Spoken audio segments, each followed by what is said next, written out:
안녕하십니까, 문광입니다.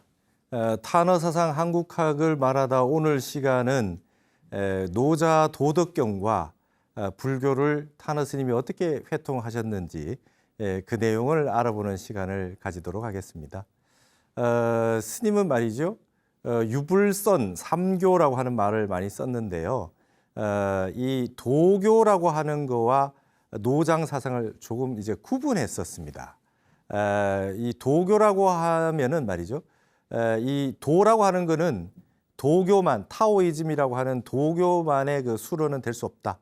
이거는 보편적인 도기 때문에 유교도 도교고 유교도 도학이고 불교도 도학인데 굳이 도교라고 했던 것은 노자 제1장에 도가도 비상도라는 말이 있고 도교라는 말을 많이 쓰고 그다음에 이제 그 중국어로 도가 따오인데 쓰기를 타오라고 쓰거든요. 그래서 이걸 이제 도교라고 하는 말을 이제 쓰기를 시작한 겁니다. 이게 이제 발음은 따오인데요. 이게 이제 그 표기법을 타오라고 한 거죠. 그래서 이걸 이제 타오이즘 이렇게 쓰게 된 겁니다. 도교를. 이제 도라고 하는 단어가 노자 도덕경 1장에 제일 먼저 나오기 때문에 이렇게 쓴 건데 탄어 스님은 이 도교라고 하는 거와 노장이라고 하는 사상을 조금 분리해서 설명하는 그런 경향이 있죠. 무엇이냐 하면 노자와 장자, 노자와 장자라고 하는 이 두 분이 그야말로 불교의 경지에서 볼 때에도 한번 대단한 경지에 도달해 있는 인물들로 볼 수 있겠다. 그래서 노장하는 것입니다. 그런데 그 이후에 도교라고 하는 것은 어떻게 노자 장자처럼 될 수 있을까를 생각하면서 갖가지 방법을 총동원해서 그렇게 되어 보고자 했던 많은 분들의 노력의 산실들, 그 관련된 모든 책들을 모아놓은 것이 이제 도장경이라고 있어요. 도교도 팔만대장경처럼 그런 것들을 이제 도교라고 하는 겁니다. 여러분들 많이 아시겠지만 노자 장자는 워낙 위대합니다. 워낙 위대한데 그렇게 되기 위해서 이 조셉 니담이라고 하는 분의 책에 중국의 과학과 문명이라는 책도 있다시피 중국은 이 도교가 발전하면서 엄청난 과학과 기술 문명이 발전했어요. 잘 아시다시피 의학도 그 발전했고요. 그다음에 침이라든지 경락이라든지 호흡법이라든지 양생술이라든지 심지어는 말이죠, 연단술 해가지고 황제들이 수은 중독에 걸리기도 하고 말이죠. 어떻게 노자 장자처럼 깊이 있는 선정에 들어볼까?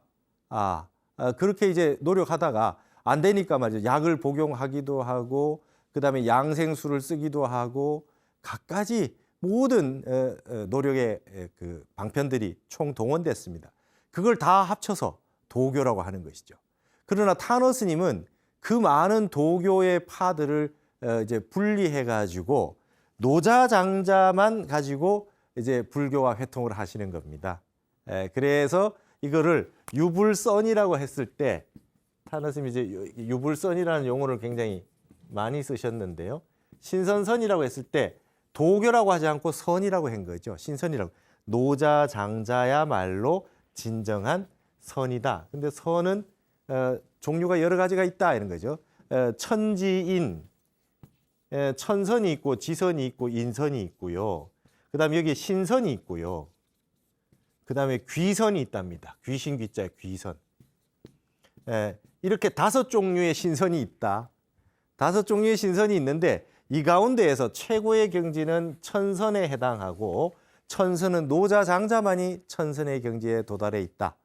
이 정도 되어야 나머지 다 도교는 불로장생이라든지 안 죽고 오래 사는 거, 어떻게 하면 이제 그 현실적인 현세적인 그런 부분의 이익을 좀 가져볼 거냐 이런 거에 관심이 많았지만 노자 장자의 천선 정도 돼야 불교의 1승의 보살도와 해탈이라고 하는 생사가 끊어진 세계를 얘기할 수 있는 건 이 정도 돼야 가능하다. 이래가지고 천선이라는 용어를 가지고서 유불선이라고 썼던 겁니다. 그러면 나머지 이 노자 장자를 제외한 방대한 도교와 5가지 신선 가운데 4가지 신선은 문제시 삼지 않는다, 거론하지 않는다. 이게 이제 타너 스님의 동양 사상의 하나의 그 틀이라고 볼 수 있겠습니다. 자, 그렇다면은 여기에서 핵심되는 두 분이 노자와 장자니까 이 부분에 대해서는 타너 스님이 본격적으로 번역을 해 주셨던 것이죠. 그래서 타너 스님의 노자 장자 번역은 스님의 그 회통 사상의 아주 그 중심이 되는 그런 내용이라고 볼 수 있겠습니다. 지난번에도 말씀을 드렸지만 타너 스님은 유교 공부를 마치고 도교, 노장 공부를 하시다가 도라고 하는 것이 뭔지 막히셨다고 해요. 특히 장자를 보시다가 막히셔가지고 전국에 있는 많은 큰 스님들에게 편지를 써서 궁금한 도를 묻고 여러 편지를 하던 가운데 오대산 상원사의 하남 스님과 3년간 편지를 주고받은 끝에 이분이 도가 있구나라고 해서 상원사로 출가를 하셨는데요.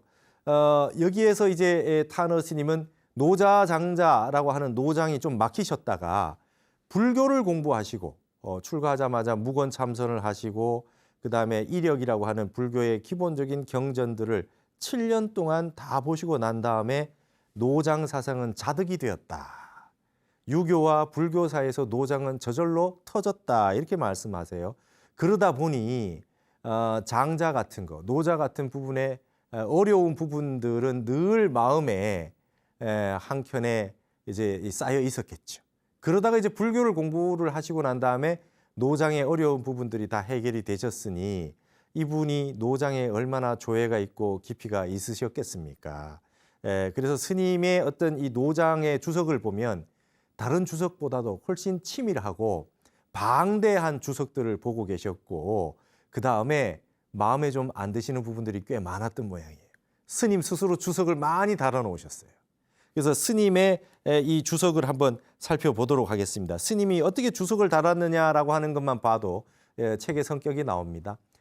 스님이 이제 1983년에 입적을 하셨는데 입적하시기 일주일 전까지 마지막까지 그 번역의 교정을 받던 책이 노자도덕경이에요.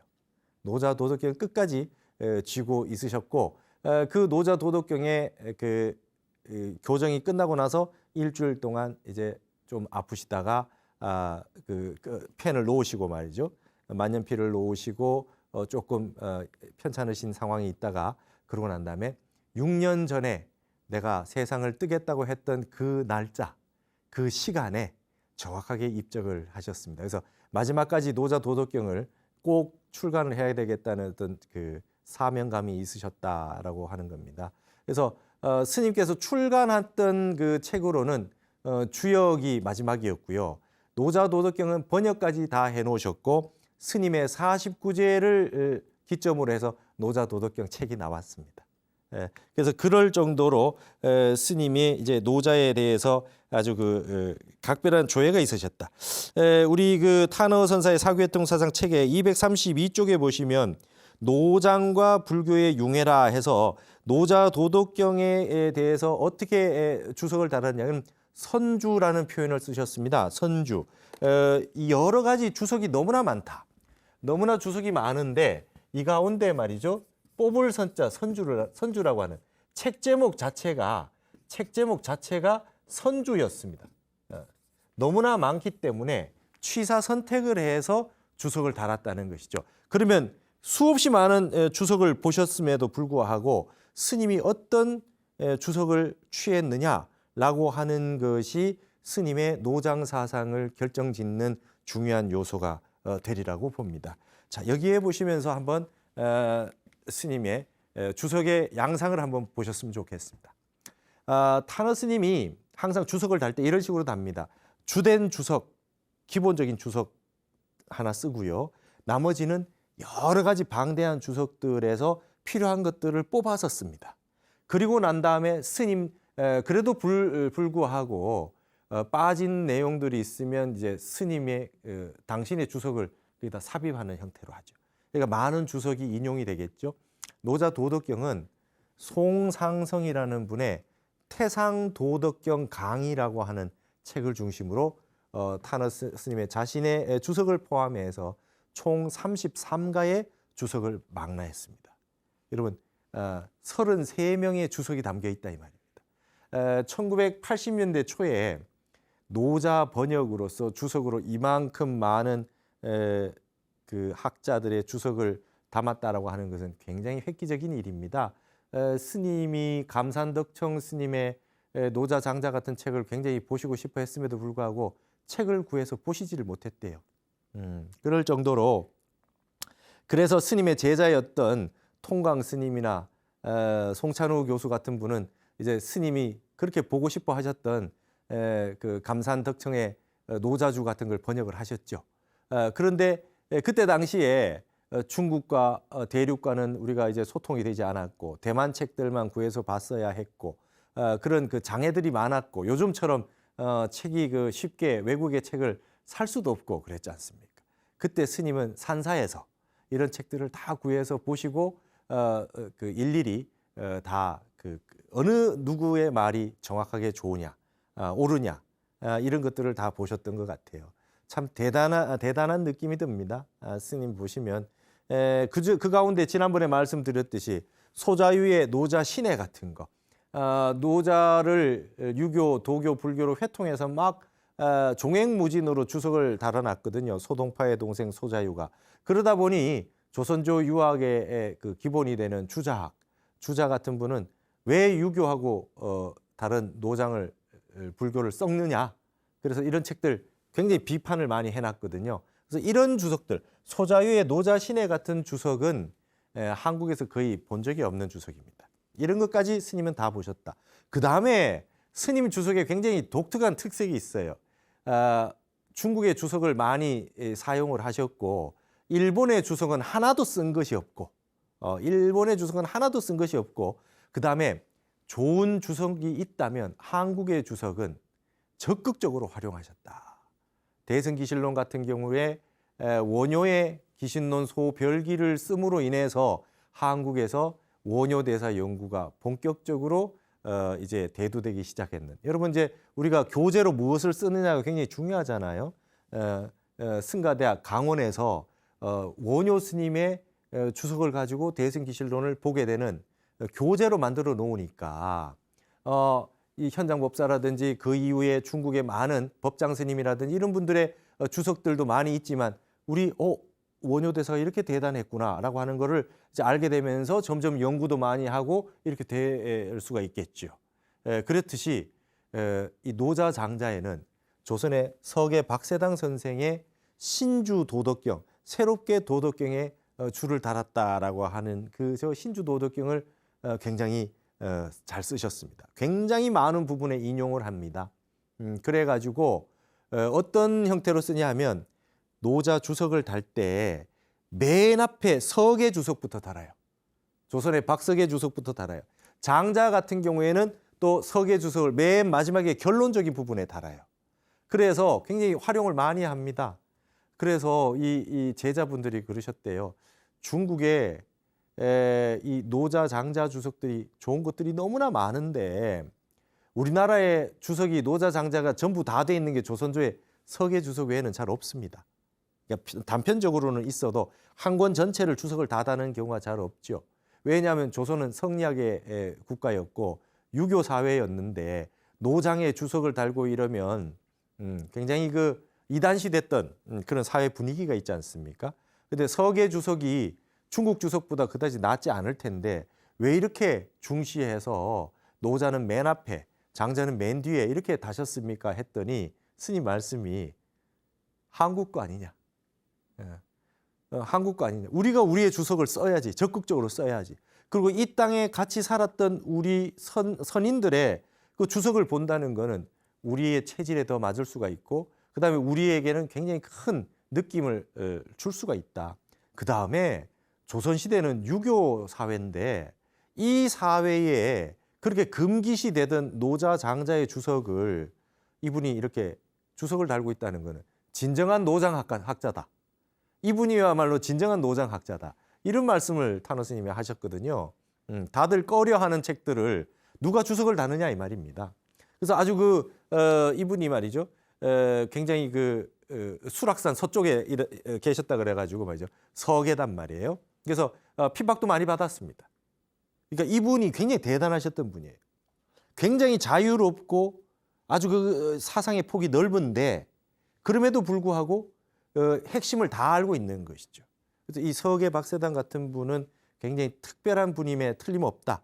그래서 타너 스님은 이때 서계 전서를 구해가지고 적극적으로 이 주석을 남겼습니다. 여러분, 이 서계의 노자 장자 번역이 이 번역이 마지막 돼서 나온 게 타너 스님 이후에는 말이죠. 거의 2000년대에 와서 이제 처음 번역이 시작된 겁니다. 벌써 그 예전에 타너 스님은 이 서계 전서를 다 봐서 주석을 다 달고 있었다. 굉장히 선구적인 분이셨다. 타너 스님은 앞서 나갔던 분이다 이렇게 생각을 합니다. 그다음에 초행의 노자익이라고 있어요. 노자익, 장자익이 있는데 저는 날개익자지요. 해석을 하기 위해서 이 날개다 이렇게 도움을 주는 날개다. 우리가 이제 그 주역의 십익이다 그러잖아요. 계사전, 주역 계사전, 서계전, 설계전 이런 걸 십익이다. 10가지 날개다 이렇게 얘기하거든요. 그와 같이 주역에 십익이 있다면 나의 그 주석은 노자익, 장자익이다 이렇게 얘기했던 게 초행인데 이런 그 주석들을 많이 활용해 가지고 종합적으로 선별해서 썼습니다. 근데 한 가지 조금 의문시 되는 부분이 있어요. 어떤 게 있느냐? 노자의 주석이라 그러면 왕필의 주석을 굉장히 많이 우리가 보고 있습니다. 왕필이라고 하는 이 인물의 왕필주, 노자 왕필주는 반드시 필수적으로 보는 그 텍스트거든요. 노자 공부하는데 왕필주 보지 않으면 그는 책을 보지 않았다고 할 만큼. 그런데 이 왕필이라는 인물은요, 여러분, 그 호사가들이 뭐라고 얘기하냐면 중국 역사 전체에서 3대 천재다. 이렇게 정도 얘기할 정도입니다. 16살, 19살에 노자주 주역주를 써놨어요. 근데 그게 얼마나 대단하냐면 2000년 가까이 이전의 왕필이 10대 때 써놓은 주석을 우리가 지금 현재 2000년 지나서 50대, 60대, 70대가 그 주석을 보고 있는 거예요. 그 정도로 주석을 잘 해놨다 이거지. 얼마나 뛰어나다는 얘기입니까? 근데 타너 스님은 이 노자 왕필주의 주석을 잘 쓰지 않아요. 이게 하나의 특징입니다. 왜 그러냐? 왕필주의 특색은 말이죠. 귀무론이라 그럽니다. 예. 무를 중시해요. 귀무론적 특성을 가지고 있어요. 왕필은. 예를 들면 이런 거죠. 유와 무의 세계가 있어요. 유와 무의 세계가 있으면 무라고 하는 것이 이제 본체잖아요. 본체에서 유가 나왔다라고 보는 것이죠. 이게 체가 되면 이게 용이 되겠죠. 그래서 이 무를 굉장히 중시하는 입장에 서 있는 것이 바로 노자 왕필주의 특색입니다. 근데 초행이라든지 우리나라의 박석애라든지 저기 그 소자유라든지 이런 분들의 주석은 유무라고 하는 그러니까 굉장히 중요한 게 사실입니다. 이게 왕필주는 기본인데 사실인데 말이죠. 유무라고 하는 것에서 유만 중시하는 어떤 쪽으로 너무 기울게 되면 이건 문제가 있다고 보는 것이죠. 뭐냐? 유무라고 하는 건 항상 상성하는 거다. 서로 함께 이루는 거다. 상생하는 거다. 함께 이루어지는 거다. 여러분 우리가 불교에서 말이죠. 색즉시공, 공즉시색이다. 그다음에 지난번에 봤던 화엄의 그 사법계에서 이법계가 있고 사법계가 있다. 여기에 어떤 있음의 세계에서의 사법계와 진리의 세계로서의 어떤 이법계다. 이런 것이 있다고 했을 때 물론 이법계가 더 중요하죠. 공이라고 하는 게 훨씬 더 중요합니다. 그러나 이것과 사법계라고 하는 있음의 세계라고 하는 것이 이쪽만 중시한다면 어떻게 될까요? 그러니까 왕필은 굉장히 귀무론적인 성향이 강하거든요. 그래서 이 부분에 철저하게 무를 강조했던 약간 왕필의 주석들은 많이 쓰지 않는다. 타너 스님은. 어떻게? 유무가 함께 이루어지는 이사가 무해한 세계. 진공과 묘유의 세계. 진공과 묘유의 세계가 함께하는 세계. 그렇죠? 이게 무와 유가 함께 이루어져서 이게 중도가 이루어지는 세계 아닙니까? 이런 형태로 봐서 왕필의 주석은 거의 없지 않았느냐. 이렇게 그 제가 연구 결과 추정이 가능합니다. 그래서 이런 부분에서 타너 스님의 어떤 그 불교를 중심으로 해서 여러분 이 귀무론이 잘못된 것은 아닙니다. 노자를 읽어보면 그런 성향이 확실히 나오고 있는 것도 사실이에요. 근데 아닐 수도 있죠. 근데 이렇게 보는 방식은 타너 스님이 불교를 중심으로 해서 생멸문과 진여문이라고 하는 것을 어느 하나가 본체라고 해서 이것만 강조하고 중요하게 생각하는 부분으로 그렇게 주석은 달지 않았다라고 하는 형태가 나오고 있는 것이죠. 그래서 스님이 아주 그 주석이 재미난 것이 노자 주석 같은 경우는요 이렇게 돼 있어요. 앞에 소자유 주석, 뭐 그 앞에 이 박석의 주석 이렇게 주석이 나와 있으면 그 뒤에다가 말이죠 간략하게 코멘트를 해요. 이 주석은 뭐를 이렇게 봤는데 이런 건 아주 잘 본 거다. 그게 대해서 논평을 하고 계세요. 그렇게 간단한데 요 주석의 장점은 요런 점이 있고 요건 아주 잘 됐고 요건 요걸 한 것이다. 요건 아주 적확한 내용이다. 뭐 이런 식으로 그리고 이제 좋지 않은 주석은 쓰지 않았겠지요. 그러면서 그 주석들에 대해 가지고 코멘트를 하나씩 해놓는 게 아주 특징적이었습니다. 무슨 말이냐 여기서 자신감이 느껴져요. 난 노자 장자 내보다 아는 사람은 없어. 자신이 있어요. 노자 장자만 연구한 사람이 내가 불교 공부에서 선과 그 교를 환하게 꿰뚫어 가지고 공부가 터져서 저절로 노장이 자득된 나보다 더 많이 알 사람은 없어. 이런 자신감이 느껴져서 노자 장자를 타너 스님 책을 통해서 공부를 하면 말이죠. 굉장히 통쾌합니다. 그리고 명백하고요. 그 모르던 것이 터지는 것들이 너무나 많습니다. 저도 장자 제물론 같은 거 굉장히 어려웠고 출가 전에 그 종지를 알기 어려웠습니다. 타너 스님도 그렇게 말씀을 하시거든요. 근데 타너 스님 법문해 놓으신 거, 타너 스님 써놓은 책 이런 것들을 보면서 확연히 뚫리는 것들이 많았다. 이렇게 말씀드릴 수 있습니다. 이 가운데 이 공부를 같이 하시면서 노자나 장자를 공부하시는 분들이 있다면 반드시 타너 스님의 책을 참조로 보시는 것이 좋겠다. 저는 이렇게 생각을 합니다. 굉장히 많은 개발을 받을 수 있다. 이렇게 볼 수 있죠. 그다음에 아까 말씀드렸듯이 천성과 일승을 회통했다는 겁니다. 불교에서도 말이죠. 지난번에 말씀드렸듯이 화엄은 대승 경전이 아니다.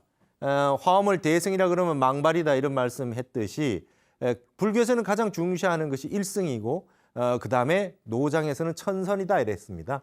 그래서 이 부분을 아까 설명드렸던 부분을 타너 스님의 말씀으로 한번 보시죠. 타너는 불교에 보살, 영각, 성문의 삼성이 있듯이 선가에도 천선, 신선, 귀선, 지선, 인선에 오선이 있다. 다선, 신선이 있다고 했다. 천선과 무라가 천인과 무라가 둘이 아님을 알고 생사와 화복이 둘이 아님을 보는 것은 오선 가운데 유일하게 천선의 학 하나뿐인데 노장의 학만이 천선의 학에 해당한다고 하였다. 이는 마치 불교의 이와 사가 성과 상이 중생과 부처가 자와 타가 둘이 없어서 필경의 사와 사를 무해하게 보는 일불승의 화엄학만이 요이라고 했던 것과 같은 경지라는 설명이다. 즉 천선의 학인 노장 이외의 나머지 사선과 그 뒤에 형성된 도교의 네 분파는 모두 방문에 불과하여 논할 가치가 없다는 것이다. 방문이라고 하는 것은 주변 학문이라는 거지요. 그래서 도교의 노장학 이외에 많은 도교의 학문들이 있지만 그거는 주변의 것으로 방문으로 해서 논하지 않는다 이랬어요. 그래서 이제 오선 가운데 천선 같은 것이 무라가 없음을 아는 겁니다. 무라양망, 주관과 객관 세계가 끊어진 세계, 생과 사가 끊어진 세계, 중생과 부처가 둘이 아닌 세계를 이야기하는 것은 천선에 해당하고 노장은 그 경지에 좀 있다. 그렇기 때문에 화엄의 일승에 해당할 수가 있다라고 그렇게 얘기를 하고 계신 거죠.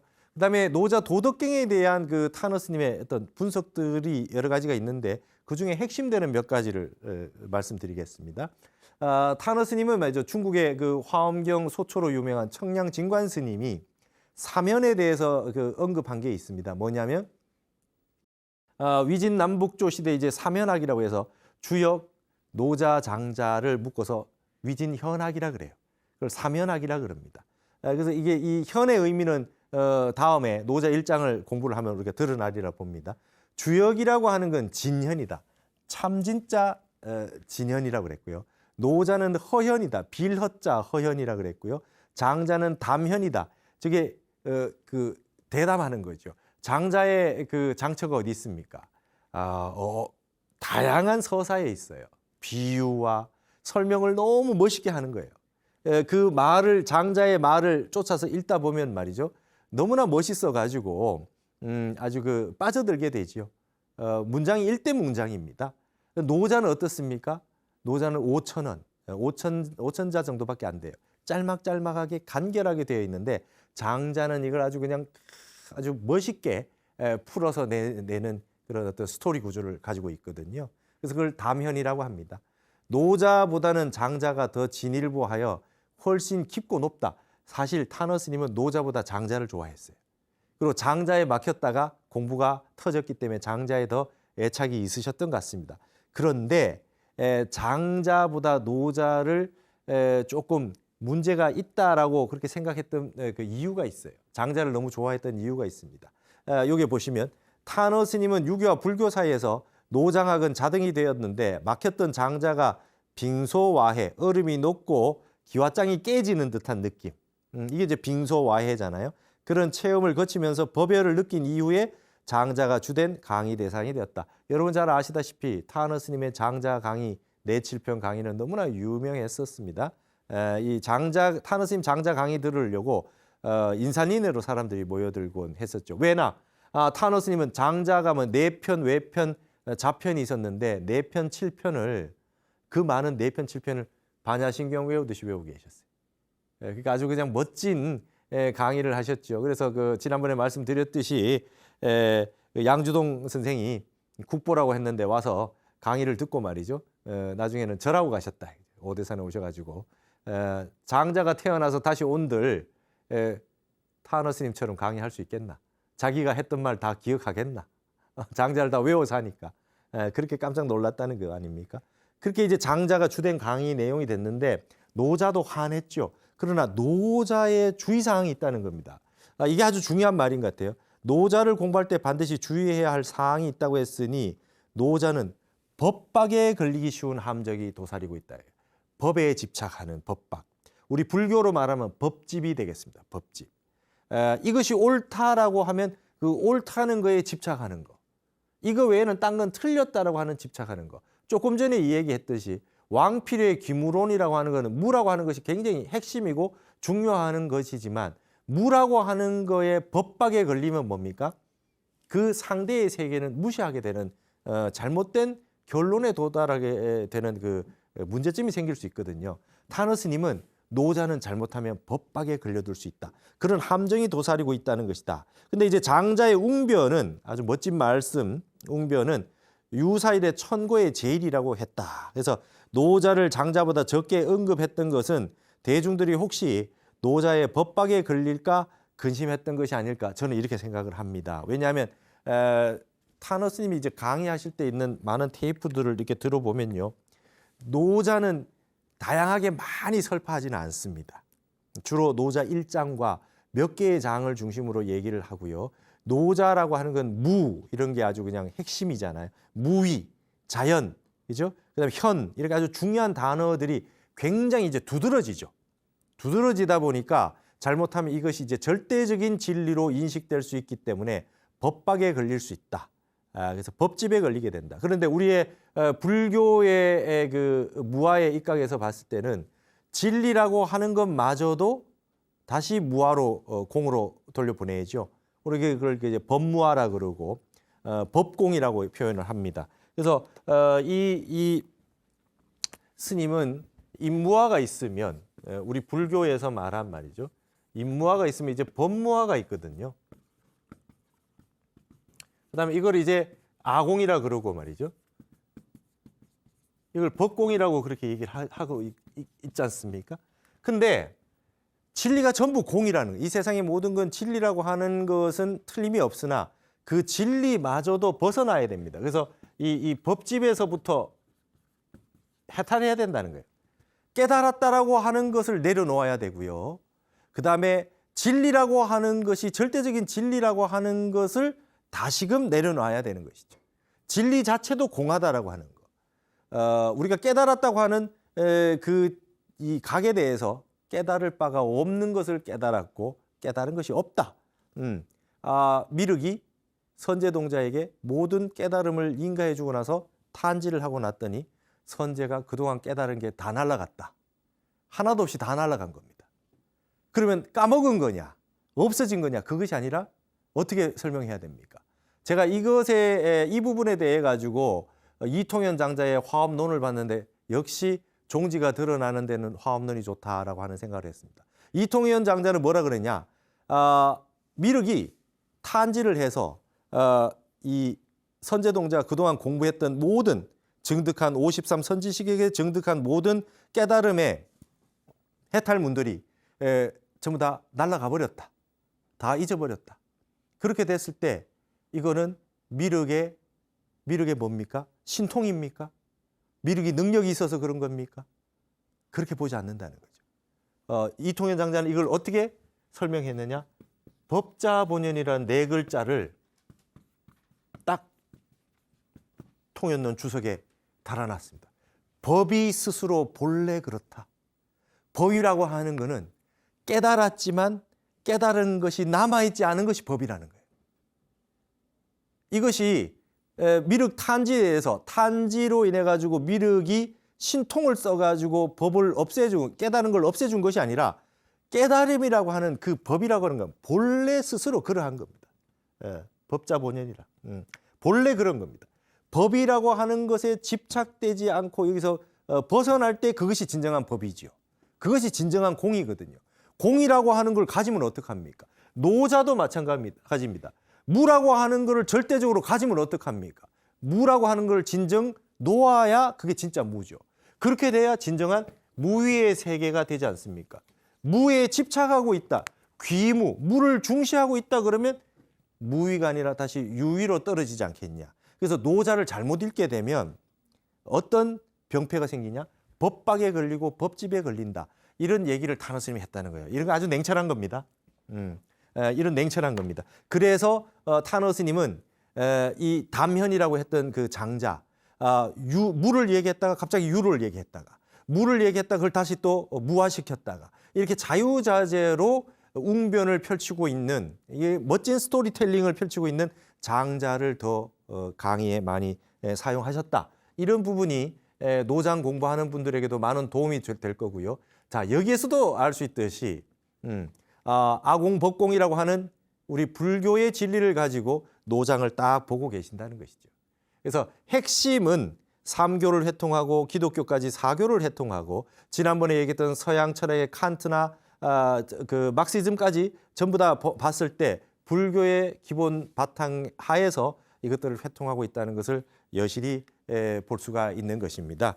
그래서 노자 1장을 한번 타너 스님의 현토고요. 위에는 현토고 밑에는 타너 스님 번역을 그대로 이렇게 옮겨놨습니다. 한번 노자 도덕경 1장을 한번 보시도록 하겠습니다.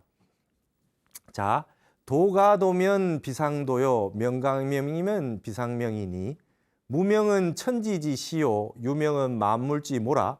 고로 상무로 요기 관기 묘하고 상유로 요기 관기 요니 차양자는 동출이 이명이라 동위지현이니 현지우연이라 중묘지문이니라 이렇게 했습니다.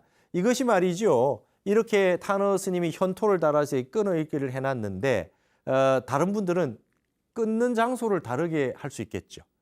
끊는 장소를 다르게 하면 해석이 완전히 달라지고 사상이 완전히 달라지게 되는 겁니다. 예를 들어서 여기 무명은 천지지시요 이렇게 할 수 있지만 무는 명천지지시요 이렇게 할 수 있겠죠. 이렇게 해석하는 분이 있고 여기도 상무로 여기 관기묘하고라고 하는 거는 상 뭡니까? 무라고 하는 거를 이렇게 따로 떨어져서 해석을 할 수 있겠죠. 그러니까 이 무라고 하는 것을 어디다 붙일 거냐. 그다음에 이게 차양자는 동인데 출이이명이라. 이 두 가지는 같은 건데 나오면서 달라졌다로 해석할 거냐. 차양자는 같은 곳에서 나왔는데 이름이 달라졌다고 해석할 거냐. 어디서 끊어서 어떻게 현토를 하느냐에 따라 가지고 노자 도덕경 1장은 완벽하게 다르게 이해하게 되는 겁니다. 요것이 타너 스님이 이제 그 현토했던 겁니다. 요걸 한번 해석을 해보면 이렇습니다. 도가도면 비상도요. 도를 가히 도라고 한다면 상도가 아니요. 명가명이면 비상명이니 명을 이름을 가히 명이라 한다면 상명이 아니니 그랬습니다. 여기서 앞에 이 도라고 하는 건 이 진리할 때 도고요. 가도라고 했을 때 이 뒤에 도는 말하다라는 뜻입니다. 그러니까 도라고 하는 게 말이죠. 말할 수 있다라고 한다면 항상된 도가 아니라는 겁니다. 그래서 이게 말이죠. 도교입니다. 타오이즘이에요. 여러분 노자 도덕경이라고 하는 것은 제1장이 도로 시작돼요. 그다음에 하경이라고 하는 38장부터 말이죠. 덕경으로 시작이 돼요. 그래서 상경은 도경이고 하경은 덕경이에요. 그래서 도덕경이에요. 그래서 여러분 덕이라고 하는 것은 득이하라 이렇게 얘기합니다. 도라고 하는 건 말이죠. 도라고 하는 거는 언어가 끊어진 세계고, 그다음에 이제 이 덕이라고 하는 것은 말이죠. 덕은 득이하라 이렇게 한 거죠. 진리의 세계, 말이 끊어진 세계인 도를 그거를 덕이라고 하는 건 뭡니까? 이 도를 얻은 거죠. 목적어가 도가 되겠습니다. 그렇죠? 이게 도덕경이에요.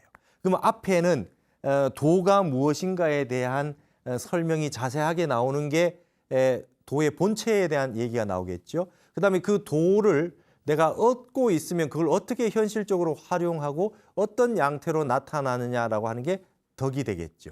그래서 이 덕이라고 하는 거는 뭡니까? 덕이라고 하는 큰 덕자는 내가 도를 가지고 얻은 겁니다. 그랬을 때 밖으로 나오는 게 덕이 됩니다.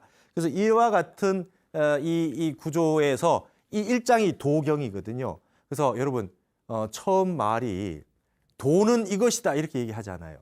도는 말로 할 수 없다는 거예요. 그래서 선적입니다. 선적이죠. 그다음에 명을, 이름을 가히 이름이라 한다면 이건 항상된 이름이 아니다. 여러분, 여러분이 가지고 있는 이름이 10년 전에도 똑같은 이름입니다. 20년 전에도 똑같은 이름입니다. 근데 그걸 이름 붙일 수 있다면 항상된 이름이 아닙니다. 왜? 이름은 똑같지만 사람은 바뀌었거든요. 사람은 무자성이지 않습니까? 계속 변해왔지 않습니까? 그러니까 이름에 속지 말고 언어에 속지 마라. 이게 노자도덕경 1장의 메시지입니다. 그래서 무명은 천지의 시작이요. 무명은 천지짓이요. 이름이 없는 거는 천지의 시작입니다. 처음부터 이름이 있는 게 없죠.